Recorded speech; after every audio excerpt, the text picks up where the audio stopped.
إله إلا الله وحده لا شريك له وأشهد أن محمدًا عبده ورسوله يا أيها الذين آمنوا اتقوا الله حق تقاته ولا تموتن إلا وأنتم مسلمون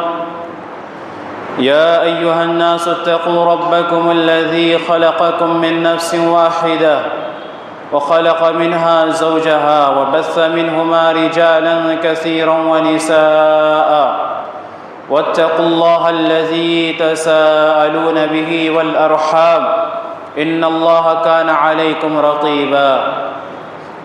يا أيها الذين آمنوا اتقوا الله وقولوا قولا سديدا يصلح لكم أعمالكم ويغفر لكم ذنوبكم ومن يطع الله ورسوله فقد فاز فوزا عظيما أما بعد فإن خير الحديث كتاب الله وخير الهدي هدي محمد صلى الله عليه وسلم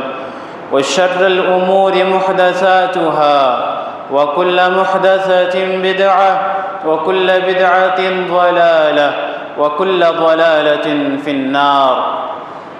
أعوذ بالله من الشيطان الرجيم بسم الله الرحمن الرحيم قل إن صلاتي ونسكي ومحياي ومماتي لله رب العالمين لا شريك له وبذلك أمرت وأنا أول المسلمين وقال الله جل وعلا أعوذ بالله من الشيطان الرجيم والفجر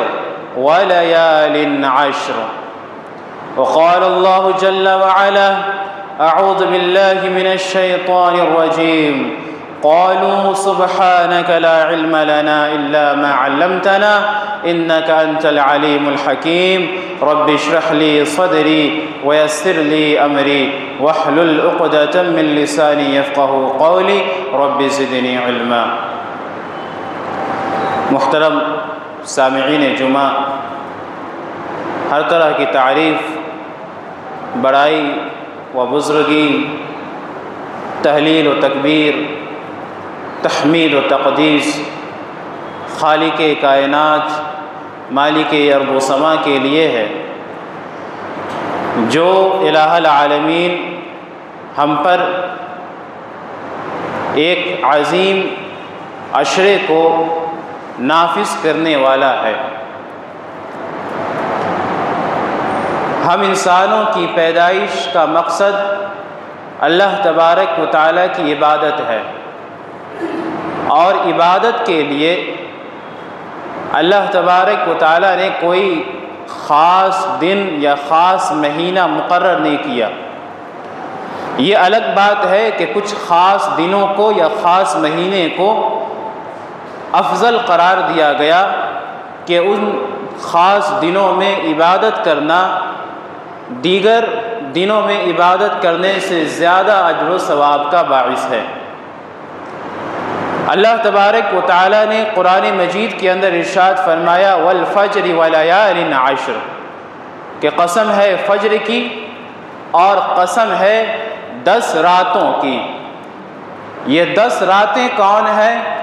علامہ ابن کثیر رحمہ اللہ اس کی تفسیر کرتے ہوئے کہتے ہیں کہ ان 10 راتوں سے مراد عشرہ ذی الحجہ ہیں۔ ذی الحجہ کا پہلا عشرہ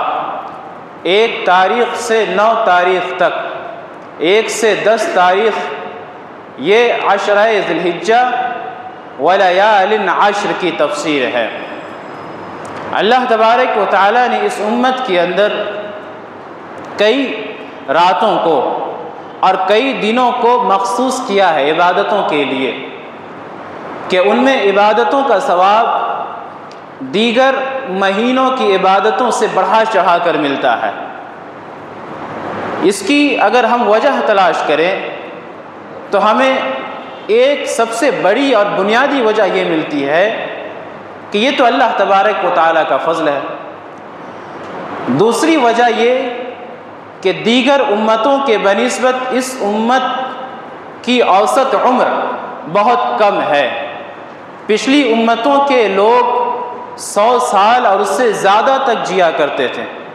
اور ان 100 سالوں میں وہ اللہ تبارک و تعالیٰ کی عبادت کیا کرتے تھے۔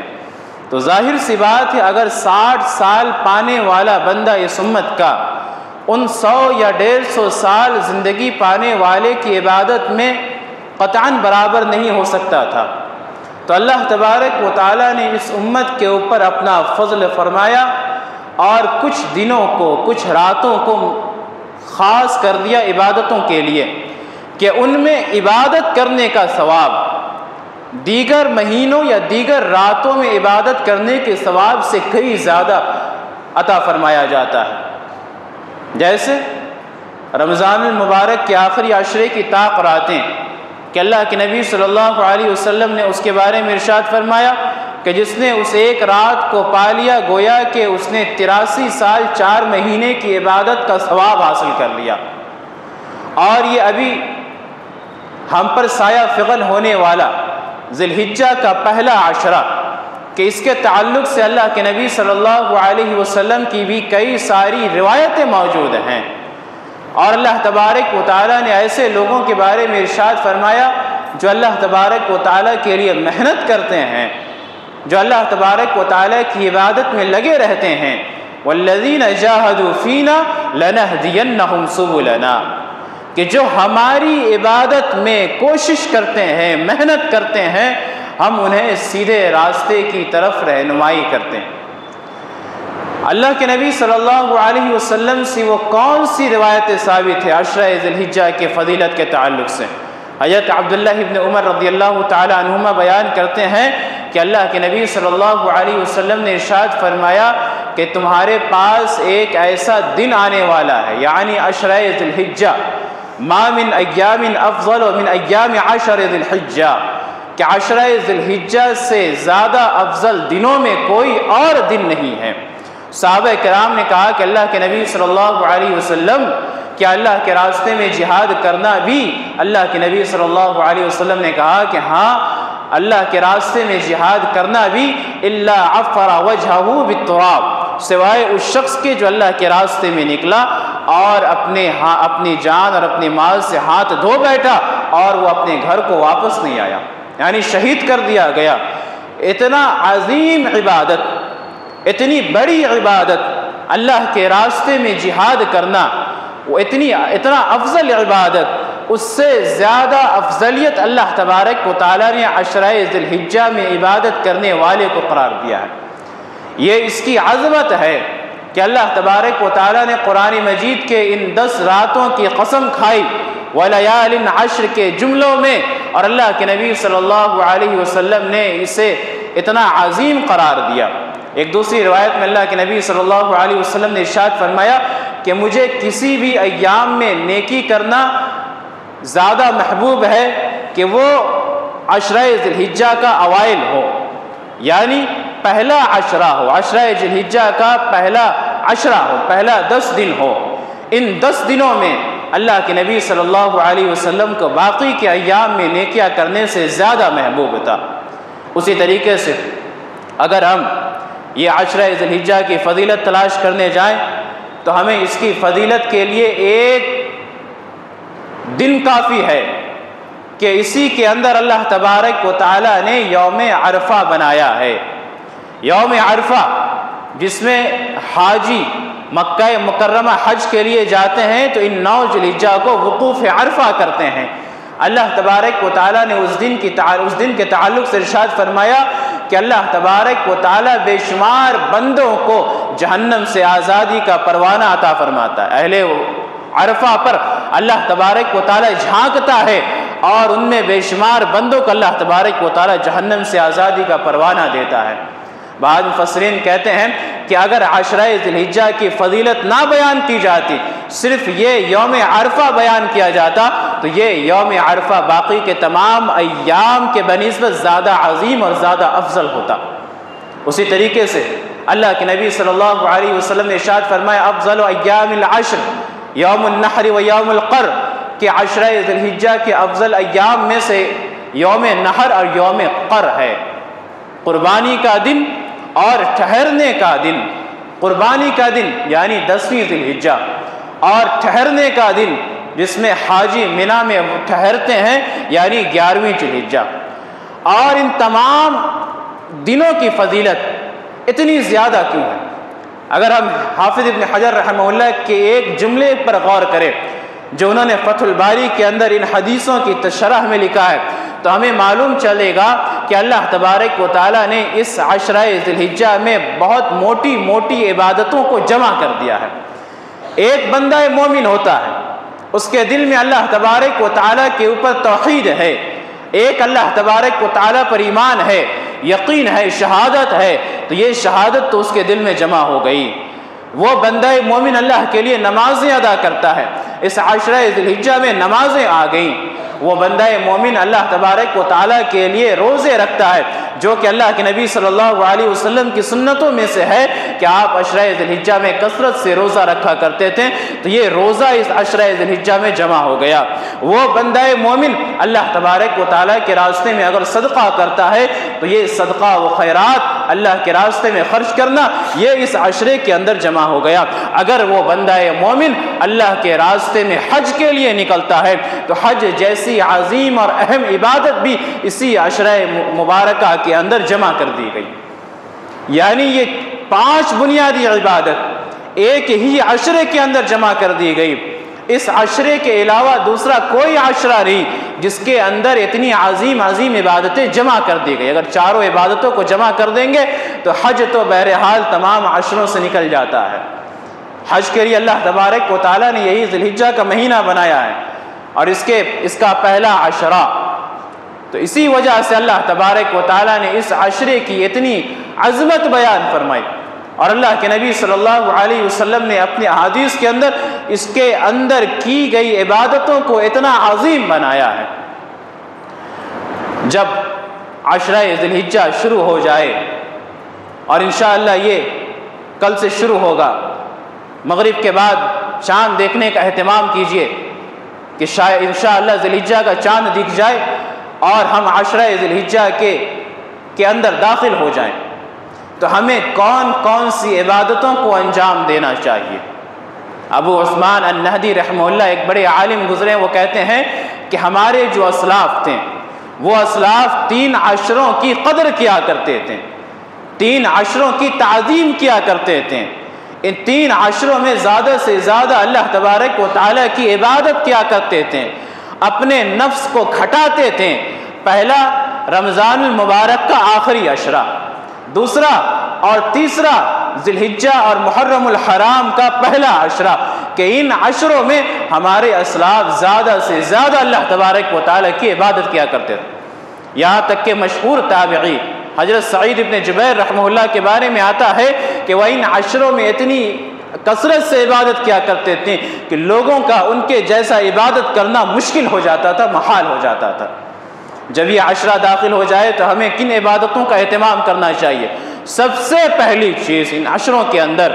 خصوصیت کے ساتھ عشرہ ذی الحجہ کے اندر، اگر اللہ تبارک و تعالیٰ نے آپ کو استطاعت دی ہے تو آپ حج بیت اللہ کیجیے۔ وَلِلَّهِ عَلَى النَّاسِ حِجُّ الْبَيْتِ لِمَنِ اسْتَطَاعَ إِلَيْهِ سَبِيلًا، کہ اللہ تبارک و تعالیٰ نے بیت اللہ کا حج فرض قرار دیا ہے۔ یہ اسلام کے بنیادی ارکان میں سے ہے کہ اللہ کے نبی صلی اللہ علیہ وسلم نے ارشاد فرمایا بنی الاسلام علی 5، 5 بنیادیں ہیں اسلام کی، ان میں سے 5ویں بنیاد اللہ کے نبی صلی اللہ علیہ وسلم نے ارشاد فرمایا والحج بیت اللہ، بیت اللہ کا حج کرنا۔ اور اللہ کے نبی صلی اللہ علیہ وسلم نے ارشاد فرمایا کہ العمرۃ علی العمرہ کفارۃ لما بینہما والحج المبرور لیس له جزاء الا الجنہ، کہ ایک عمرہ سے دوسرے عمرے کے درمیان جو گناہ صغیرہ سرزد ہوتی ہیں وہ کفارہ بن جاتی ہے، اور حج مبرور کی جزا، حج مبرور کا ثواب اللہ تبارک و تعالیٰ کے یہاں جنت کے علاوہ اور کچھ نہیں ہے۔ حج مبرور اس حج کو کہتے ہیں جس میں انسان ہر طرح کے فسق و فجور سے بچا رہا، ہر طرح کی بدماشیوں سے بچا رہا، خالص اور اخلاص کے ساتھ، للہیت کے ساتھ اس نے اللہ تبارک و تعالیٰ کے لیے اس عبادت کو انجام دیا، مکمل سنن اور شرائط کی پابندی کی، ارکان و نوافل کو بجا لایا، تو تو اسے حج مبرور کہا جاتا ہے، اور اس کی جزا اللہ تبارک و تعالیٰ کے ہاں جنت کے علاوہ اور کچھ بھی نہیں۔ تو اگر اللہ تبارک و تعالیٰ نے استطاعت دی ہے، اللہ تبارک و تعالیٰ نے آپ کو مال و دولت سے نوازا ہے، تو آپ اللہ تبارک و تعالیٰ کے گھر کی زیارت کے لیے نکل پڑیں، آپ حج بیت اللہ کے لیے جائیں۔ لیکن افسوس موجودہ زمانے میں اللہ تبارک و تعالیٰ کا فضل بے شمار لوگوں پر ہوتا ہے، بے شمار لوگ ایسے ہیں جو حج کی طاقت رکھتے ہیں، حج کی استطاعت رکھتے ہیں، لیکن اللہ تبارک و تعالیٰ سے وہ توفیق نہیں مانگتے، یا اللہ تبارک و تعالیٰ نے انہیں حج کرنے سے محروم کر دیا ہوا ہے کہ وہ اپنے اس عظیم عبادت کو سال بھر سال، آئندہ سال کہہ کر ٹالتے جاتے ہیں، اور نتیجہ یہ ہوتا ہے کہ یہ عظیم عبادت جو استطاعت ہونے کے بعد ان کے اوپر واجب ہو گئی ہے، اس کے ترک کرنے کی وجہ سے وہ گناہ پر گناہ کے اندر ملوث ہو جاتے ہیں، اللہ تبارک و تعالیٰ کی نافرمانیاں مول لیتے ہیں۔ اور افسوس تو اس بات کا بھی ہے کہ موجودہ زمانے میں کچھ جدید فکر رکھنے والے، لادینیت کا اظہار کرنے والے، الحاد پرست لوگ حج کرنے والے مسلمانوں کو حج کرنے سے روکتے ہیں، اللہ تبارک و تعالیٰ کے اس مناسک کو ادا کرنے سے روکتے ہیں، اور مسلمانوں کے دلوں میں، عام قسم کے لوگوں کے دلوں میں یہ شبہ ڈالتے ہیں کہ یہ 5 لاکھ اور 7 لاکھ اللہ کے راستے میں خرچ کرنے سے اچھا ہے، اس حج بیت اللہ سے بہتر ہے کہ کسی 5 یتیم لڑکیوں کی شادی کرا دی جائے۔ یہ ایسے کمبخت ہیں، یہ ایسے اللہ تبارک و تعالیٰ کے نافرمان ہیں جنہوں نے اسلام کے شعائر سے مسلمانوں کو روکا، جنہوں نے اسلام کے احکام پر عمل کرنے سے لوگوں کو روکا۔ ایسے لوگوں کی حالات زندگی آپ دیکھ کر جائیں کہ ان کی زندگی میں بے شمار فضولیات ہیں، بے شمار فضولیات ہیں، اسراف ہے، پیسوں کا ریل پیل ہے، تو اس پیسوں کو بہانے کے بہت سارے حرام و حلال ذرائع بھی ہیں، ان ذرائعوں پر ان کی نظر نہیں پڑتی کہ ذرا ان ذرائعوں کو بند کر دیا جائے اور ان پیسوں کو اللہ تبارک و تعالیٰ کے راستے میں لگا دیا جائے۔ لیکن جہاں بات آتی ہے اللہ تبارک و تعالیٰ کے لیے حج کرنے کی، جہاں بات آتی ہے اللہ تبارک و تعالیٰ کے لیے قربانیاں دینے کی، وہاں پر یہ ریبلر اور یہ جدید فکر رکھنے والے لوگ اپنے بلوں سے نکل جاتے ہیں، اپنے کروڑوں کے گھروں میں بیٹھ کر،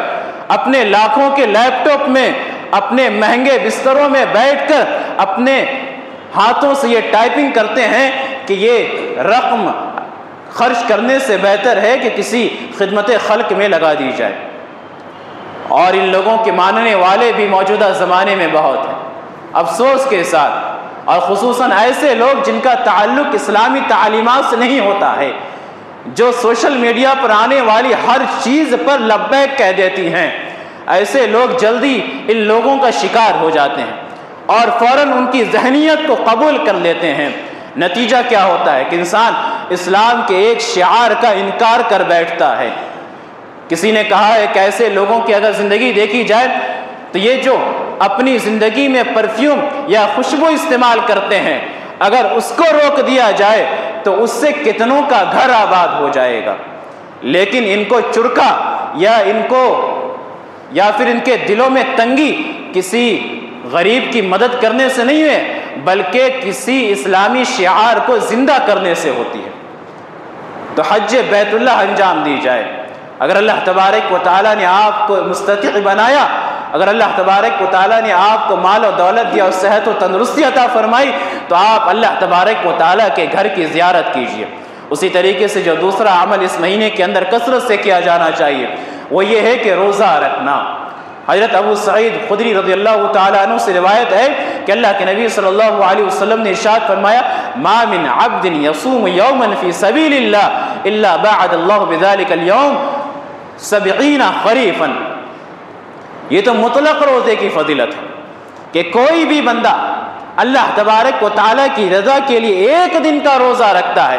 تو اللہ تبارک و تعالیٰ اس کے چہرے کو جہنم سے 70 سال کی مسافت دور کر دیتا ہے۔ یہ مطلق ہے، کسی بھی دن میں انسان روزہ رکھے۔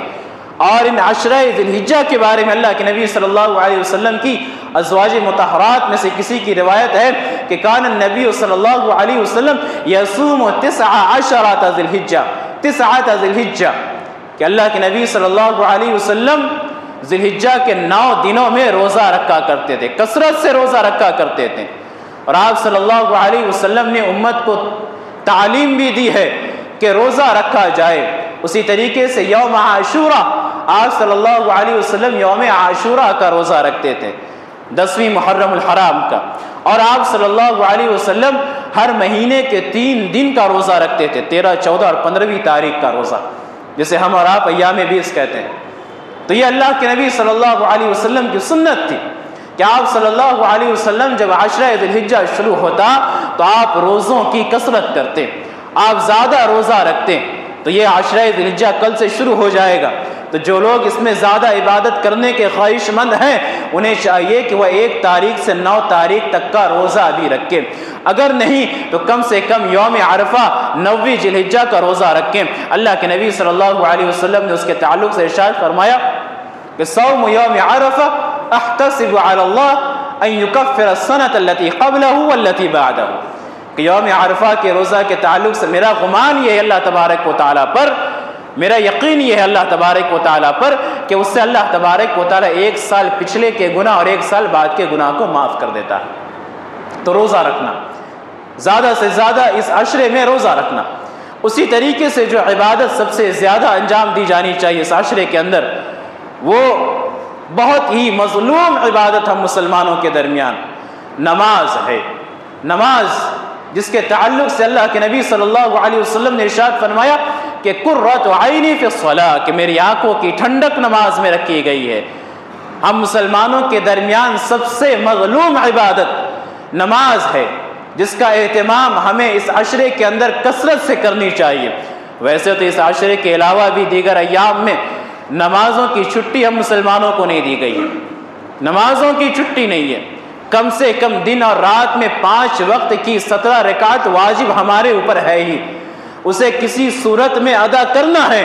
نہ کرنے کی صورت میں ہم اللہ تبارک و تعالیٰ کی نافرمان ٹھہریں گے، ہم گناہگار ٹھہریں گے۔ لیکن ان عشرے کے اندر نمازوں کا اہتمام بھی بڑھ چڑھ کر ہونا چاہیے۔ اللہ کے نبی صلی اللہ علیہ وسلم نے ارشاد فرمایا کہ اللہ تبارک و تعالیٰ کہتا ہے من عادى لی ولیا فقد آذنتہ بالحرب، کہ جس نے میرے ولی سے دشمنی کی میں اس کے خلاف اعلان جنگ کرتا ہوں۔ وما تقرب الی بشیء احب الی مما افترضته الیہ، اور کوئی بھی بندہ فرائض کے ذریعہ مجھ سے تقرب حاصل کر سکتا ہے۔ وما تقرب الی عبد بشیء، اور کوئی بھی بندہ برابر نوافل کی ادائیگی کرتا رہتا ہے یہاں تک کہ میں اس کا کان بن جاتا ہوں جس سے وہ سنتا ہے۔ وَكُنْتُ بَصَرَهُ الَّذِي يُبْصِرُ بِهِ، اور میں اس کا آنکھ بن جاتا ہوں جس سے وہ دیکھتا ہے۔ وَكُنْتُ يَدَهُ الَّتِي يُبْطِشُ بِهَا، اور میں اس کا ہاتھ بن جاتا ہوں جس سے وہ پکڑتا ہے، اور میں اس کا پاؤں بن جاتا ہوں جس سے وہ چلتا ہے۔ یہ اللہ تبارک و تعالیٰ کے لیے نوافل کے اہتمام کرنے کا ثواب بیان کیا جا رہا ہے کہ برابر انسان نوافل کے ذریعے اللہ تبارک و تعالیٰ کا تقرب اور اللہ تبارک و تعالیٰ کی قربت حاصل کرنے کی کوشش کرتا رہتا ہے کہ اللہ تبارک و تعالیٰ اس کے تمام اعضاء و جوارح کو اپنی عبادت میں اور اپنی فرما برداری پر معمور کر دیتا ہے۔ اور یہیں پر بس نہیں، اللہ نے اس کے لیے اور انعامات بیان فرمائے۔ وَإِذَا سَأَلَنِي لَأُعْطِيَنَّهُ وَلَئِنِ اسْتَعَاذَنِي لَأُعِيذَنَّهُ، اگر وہ مجھ سے مانگتا ہے تو میں اسے دیتا ہوں، اگر وہ مجھ سے پناہ طلب کرتا ہے تو میں اسے پناہ دیتا ہوں۔ اتنی عظیم بات، اتنا عظیم ثواب نوافل کے اہتمام کے ذریعہ ہم حاصل کر سکتے ہیں۔ لیکن افسوس یہاں پر ہم سے فرائض کی ادائیگی نہیں ہوتی ہے، ہم نمازوں کا اہتمام نہیں کرتے ہیں، تو نوافل کی ادائیگی کہاں ہوگی؟ اللہ تبارک و تعالی ہمیں نمازوں کا پابند بنائے۔ اسی طریقے سے اس عشرے کے اندر جو عبادت کثرت سے کرنی چاہیے وہ ہے اللہ تبارک و تعالیٰ کا ذکر کرنا۔ صحابہ کرام کا یہ طریقہ تھا کہ وہ زیادہ سے زیادہ اذکار پڑھا کرتے تھے، اور خصوصاً حضرت عمر ابن خطاب رضی اللہ تعالی عنہ، ابو ہریرہ رضی اللہ تعالی عنہ، ان کے بارے میں آتا ہے کہ جب 9ویں ذی الحجہ شروع ہو جاتی تو فجر سے یہ تکبیرات کا اہتمام کرتے ہیں۔ تکبیرات کیا؟ جو ہم اور آپ عیدین میں پڑھتے ہیں، اللہ اکبر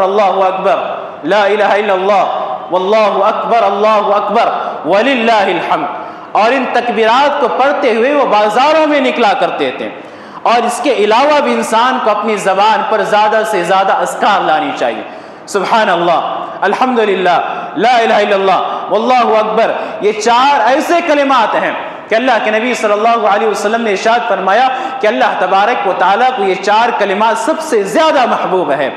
اور اللہ کے نبی صلی اللہ علیہ وسلم نے اپنے بارے میں ارشاد فرمایا کہ مجھے یہ بات پسند ہے کہ میں یہ 4 کلمات کہوں، اور اس دن اس 4 کلمات کے کہنے سے زیادہ مجھے کوئی دوسری چیز پسند نہیں۔ اور اللہ کے نبی صلی اللہ علیہ وسلم نے ارشاد فرمایا کہ جس نے سبحان اللہ کہا، اللہ تبارک و تعالیٰ اس کے لیے 20 نیکیاں لکھتا ہے، 20 گناہ مٹا دیتا ہے۔ اسی طریقے سے لا الہ الا اللہ کہنے والے کے لیے بھی،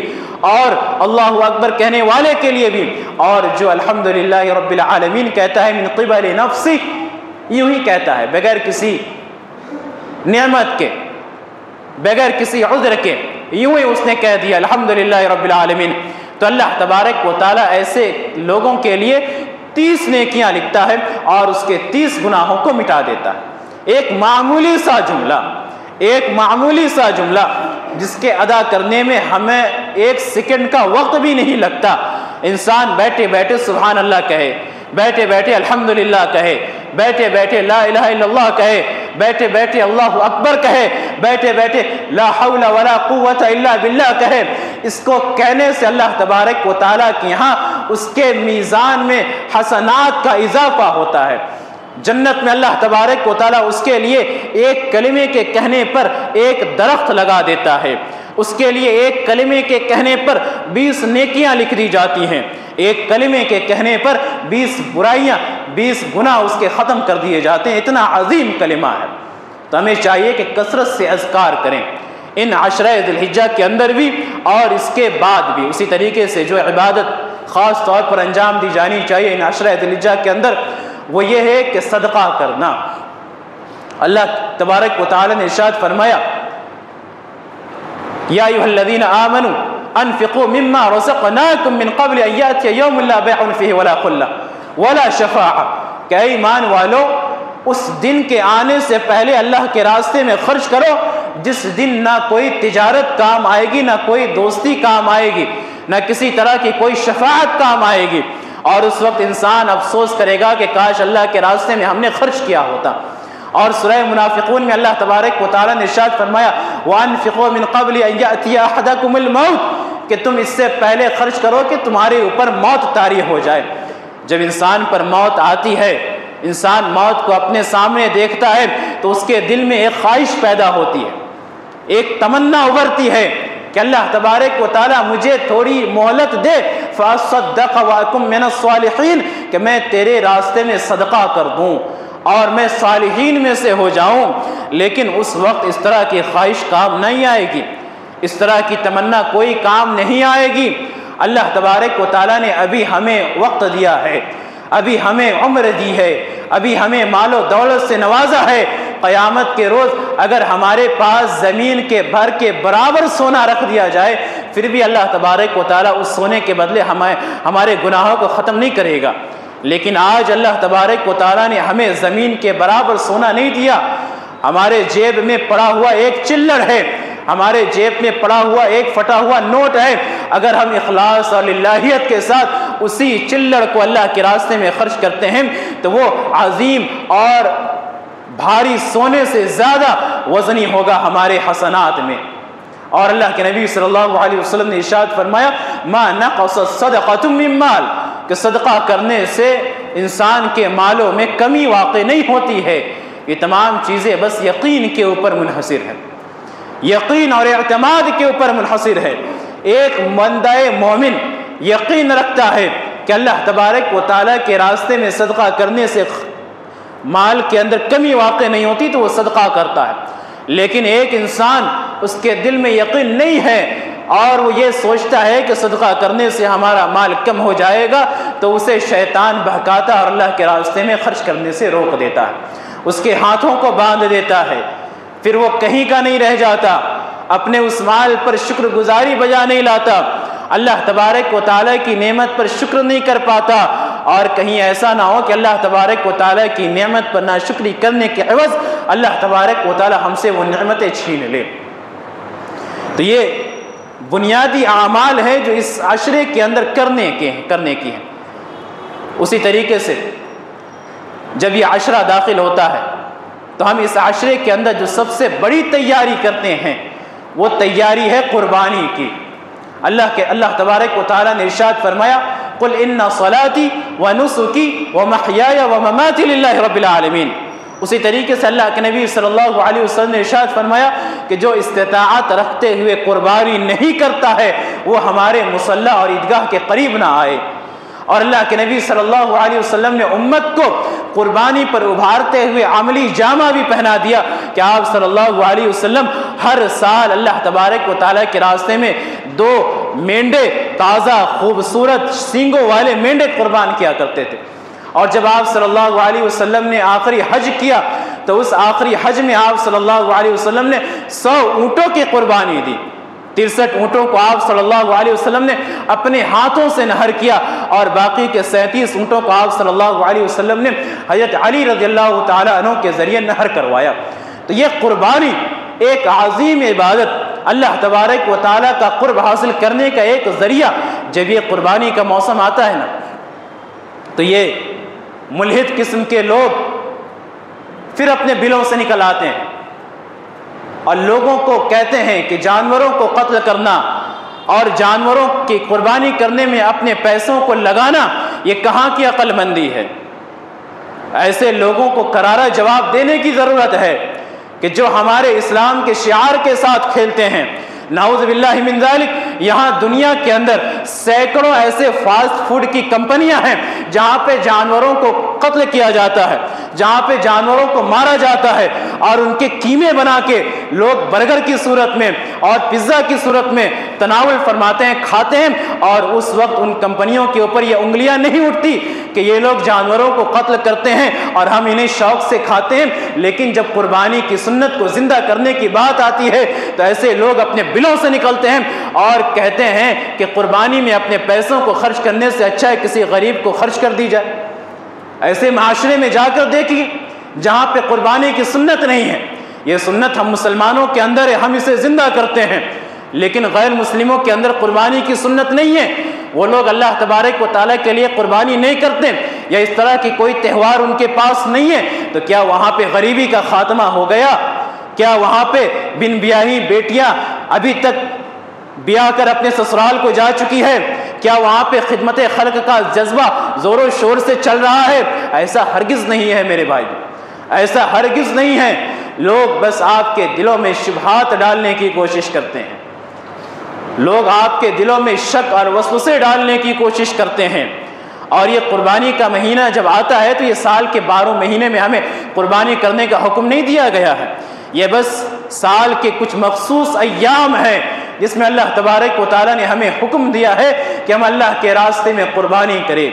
اور اللہ تبارک و تعالیٰ کا حکم ہمارے سر آنکھوں پر، کہ اللہ تبارک و تعالیٰ کو نہیں معلوم تھا کہ معاشرے کے اندر کچھ غریب اور فقیر قسم کے لوگ بھی بیٹھے ہیں جنہیں پیسوں کی ضرورت ہے؟ کہ اللہ تبارک و تعالیٰ نہیں جانتا تھا کہ معاشرے کے اندر کچھ لڑکیاں اس حالت میں بیٹھی ہوئی ہیں، اس بہانے بیٹھی ہوئی ہیں کہ ان کے پاس جہیز یا پھر ان کے پاس شادی کی تیاریوں کے لیے مناسب رقم نہیں ہے؟ یہ تمام باتیں اللہ تبارک و تعالیٰ کے علم میں ہیں، لیکن پھر بھی اللہ تبارک و تعالیٰ نے اپنے مالوں کو قربانی کے ذریعہ اللہ کے راستے میں خرچ کرنے کا حکم دیا، حج کے ذریعے اپنے مالوں کو لگانے کا حکم دیا۔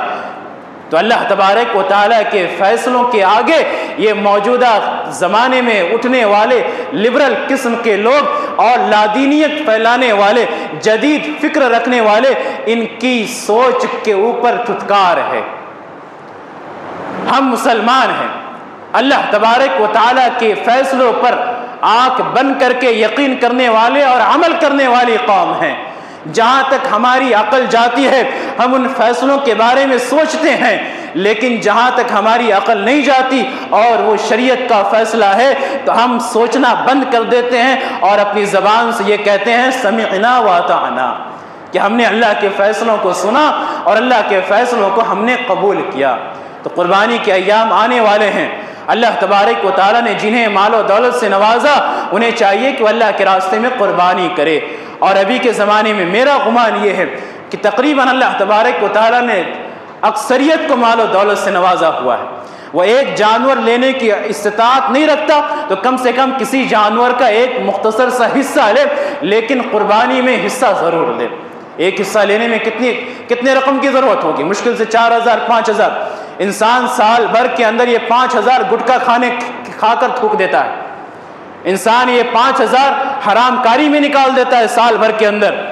اس کے گھروں کے اندر جو ٹی ویاں پڑی ہوئی ہے اس کو ریچارج کرانے میں وہ 5,000 سے زیادہ خرچ کر دیتا ہے، لیکن جب قربانی کی بات آتی ہے، یہ 4 اور 5,000 نکالنے کی بات آتی ہے، جیب ٹٹولنے لگتا ہے، کہتا ہے استطاعت نہیں ہے۔ نعوذ باللہ من ذالک۔ اللہ تبارک و تعالیٰ ایسے مسلمانوں کو اور ایسے لوگوں کو ہدایت دے۔ اللہ تبارک و تعالیٰ سے دعا ہے کہ اللہ تبارک و تعالیٰ ہمیں صراط مستقیم پر چلنے کی توفیق عطا فرمائے۔ الہ العالمین ہمارے دلوں میں اللہ کے نبی صلی اللہ علیہ وسلم کی سنت سے محبت کرنے کی توفیق عطا فرما۔ الہ العالمین ہمیں اللہ کے نبی صلی اللہ علیہ وسلم کے اسوہ کو اپنانے کی توفیق عطا فرما۔ الہ العالمین جو لوگ اسلام کے شعائر کے خلاف انگلی اٹھاتے ہیں تو ان کی انگلیوں کو توڑ دے، آمین۔ وآخر دعوانا ان الحمد للہ رب العالمین وما علینا الا البلاغ المبین۔